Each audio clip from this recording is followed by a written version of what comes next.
Now moving on, the completion of the Hwange power station expansion and addition of solar projects will be critical for the country to avoid a future power crisis. On Tuesday, Hwange Unit 8, which is expected to contribute an additional 300 megawatts, will be synchronized to add to Unit 7. Solar projects, however, are in the pipeline, and the continued reliance on Kariba power station should worry authorities, as Kariba will continue to be the weak link in consistent power generation. In the following report, Mugove Chikada explains why. Zimbabwe may be getting the bulk of its power from Kariba as of 15 May, but a close analysis shows it may be time to fast-track solar projects and hope Hwange remains in good shape after expansion. While Hwange power station can be fixed and solar energy is in abundance for now, low water levels at Kariba is beyond human control. As of 15 May, Kariba's generation was highest at 650 megawatts out of the total of 907 megawatts available for the country. And this is because water levels have improved as expected during the time of the season. Last year in December, the power station had gone down to 250 megawatts. Of course, in March it was increased to 350, but just recently they went to 500 megawatts, which is a considerable movement. But the fact that the lake was at 25.13% usable storage on 8 May as compared to 29.71% usable storage recorded last year during the same period points to a potential low generation in the next 12 months. It's even worse when compared to 2021, when percentage usage storage was well above 40 during the same period. For the record, the past 2 decades, it was only in 1995 that the percentage usage storage was below this year's 25% at this stage. Barring any miracle, Kariba reservoir level will reach a peak period starting now, and levels could start going down in 3 months' time. For a station expected to produce 1,050 megawatts, 650 to 750 is remarkably low to be the maximum output at a time the country power demand is around 1,750 megawatts. At Hwange, Unit 7 is now expected to be steady and consistently providing 300 megawatts.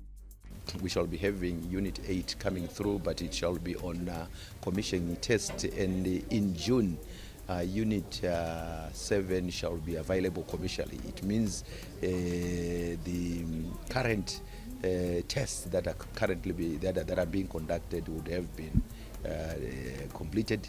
Unit 8 is expected to be synchronized on 16 May. This will again provide another 300 megawatts at full capacity. The Hwange expansion project is no doubt a big step for Zimbabwe when complete. The combined generation of Unit 7 and Unit 8 will make a big difference in reducing the power deficit. But that will still not be enough solution to the country if Kariba water levels reaches an all-time low again by end of year and January. Reality is that the imports will have to be a way out of the challenge, but at some point the solar projects that are in the pipeline will have to come to the party. Reporting for ZTN Prime, I'm Govech Gada in Harare.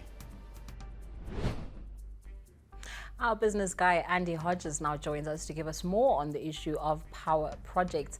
Andy, what are the challenges that are faced in the implementation of these solar projects? This is, of course, including government projects as well as those by independent power producers. A country like Zimbabwe, which has 365 days of sunshine, it's pretty clear that solar power, large-scale solar power projects are really the way to go. But there are a couple of hindrances to independent power producers setting up shop in the country. The first, of course, is how they actually can get their licenses approved. That normally takes quite a while, and independent producers have complained about that in the past. The second issue that worries them is that minimum requirements for just a minimum solar plant is about 20 million United States dollars. So investors are concerned. Their concern is how are they going to get their money out once they've invested. This is obviously looking back at the past where investors did come into the country and found problems remitting their money back out of the country when they invested. But the third third most crucial thing is the power or the tariff that the electricity is actually sold at. There's been a lot of debate about this.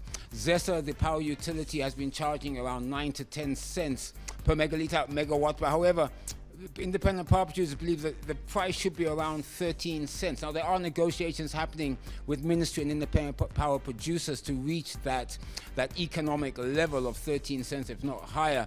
And really, those are really the stumbling blocks, because once those are over, I believe Zimbabwe is well positioned to move a lot of its electricity grid, a lot of its electricity needs onto solar power.